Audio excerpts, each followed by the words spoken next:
ఇది కదన్నా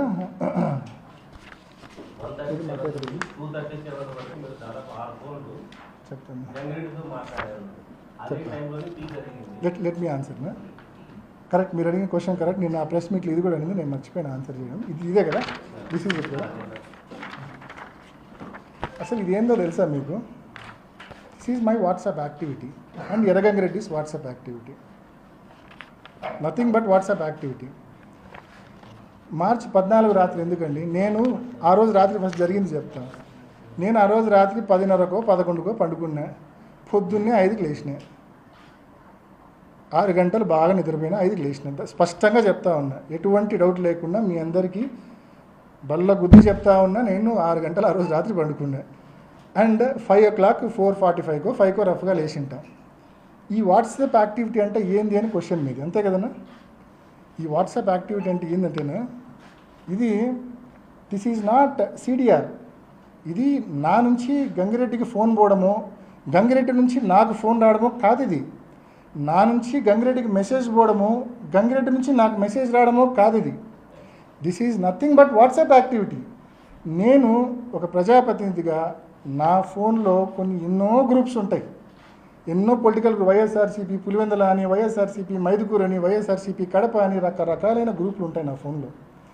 సో ఆ గ్రూపులు ఉన్న నేపథ్యంలో సహజంగానే మనం రాత్రి ఫోన్ పక్కన పెట్టి పండుకుంటాం. మనం పండుకున్న టైంలో కూడా మన ఫోన్కు నెంబర్ ఆఫ్ మెసేజెస్ వస్తుంటాయి. మెసేజ్ వచ్చిన ప్రతిసారి వాట్సాప్ యాక్టివిటీ ఉన్నట్టు. సపోజ్ 1:37 అవినాష్ రెడ్డి వాట్సాప్ యాక్టివ్గా ఉండిందంటే నేను మేల్కొని చదువుతానట్టు కాదు అర్థం. నేను నిద్ర మేల్కొని నైట్ డ్యూటీ చేసి చదువుతానట్టు కాదు అర్థం. దాని అర్థం ఆ టైంలో నా ఫోన్కి ఇన్కమింగ్ మెసేజ్ వచ్చిందని అర్థం. ఆల్ ఇన్కమింగ్ మెసేజెస్ వచ్చిన టైమింగ్స్ అంతే తప్ప ఆ టైంలో నేను మేల్కొని మెసేజ్లు చదువుతున్నానని పొరపాటున కూడా అర్థం కాదు. దీని మీద మీకు కొంచెం ఎక్స్ప్లెనేషన్ కూడా నేను ఇచ్చిన, ఒక నోట్ ఇస్తున్నా. అంటే this is nothing but WhatsApp activity. దీన్ని కూడా మసిపూసి దీన్ని ఏదో incoming call, out going call మాదిరి చిత్రీకరించే ప్రయత్నం జరిగింది. అంటే అవినాష్ రెడ్డి, ఎర్రగంగిరెడ్డి టైం స్టాంపులు మీరు తీసినారు కదా, వాట్సాప్ టైం స్టాంపులు.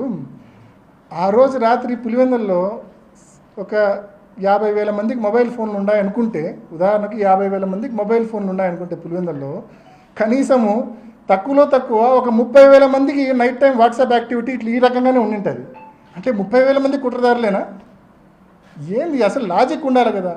అంత ప్రీమియర్ ఇన్స్టిట్యూటు ఇంత నీచమైన అలిగేషన్స్, ఇంత బేస్లెస్ సెన్స్లెస్ అలిగేషన్స్ చేయడము, దాన్ని పట్టుకొని మా పీపీటీ పెట్టి మసిపూసే కార్యక్రమం.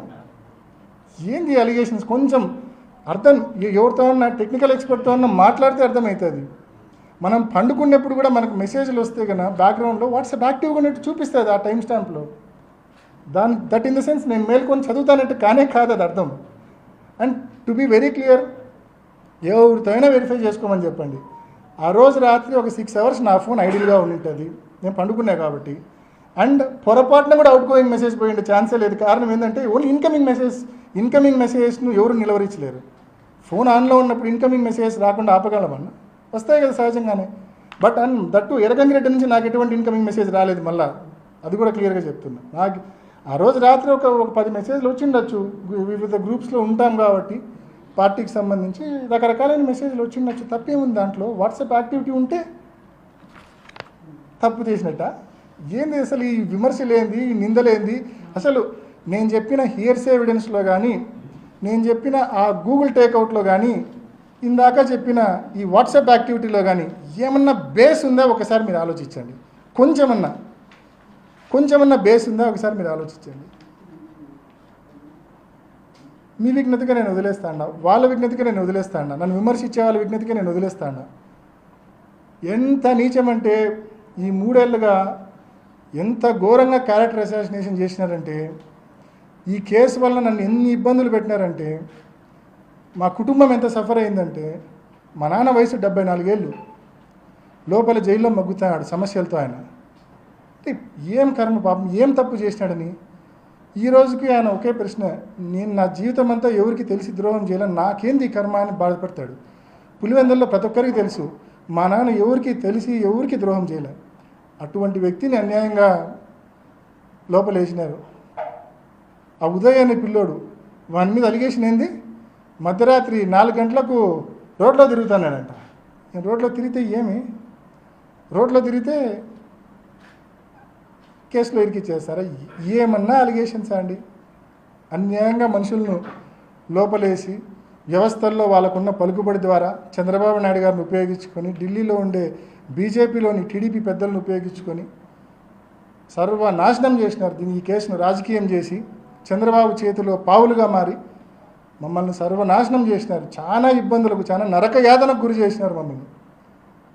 అయినా ఐ స్టిల్ సే, ఇంత అనుభవించిన తర్వాత కూడా, ఏ తప్పు లేకుండా ఇంత అనుభవించిన తర్వాత కూడా చెప్తున్నా, ఎవడో అంటాడు యాంటిసిపేటరీ బెయిల్ వస్తే నాకు పెద్ద రిలీఫ్ అని. ఏందా రిలీఫ్? నేను ఏమైనా చేసింటే కదా నాకు రిలీఫ్. నేను నరకం అనుభవిస్తాను. నాకు అది రిలీఫ్ ఎట్లయితుంది? నాకు సంబంధమే లేదు ఆ కేసుతో. యాంటిసిపేటరీ బెయిల్ వస్తే అది రిలీఫ్ వచ్చినట్టు అంట. ఇది నోటికి వచ్చింది మాట్లాడతారు.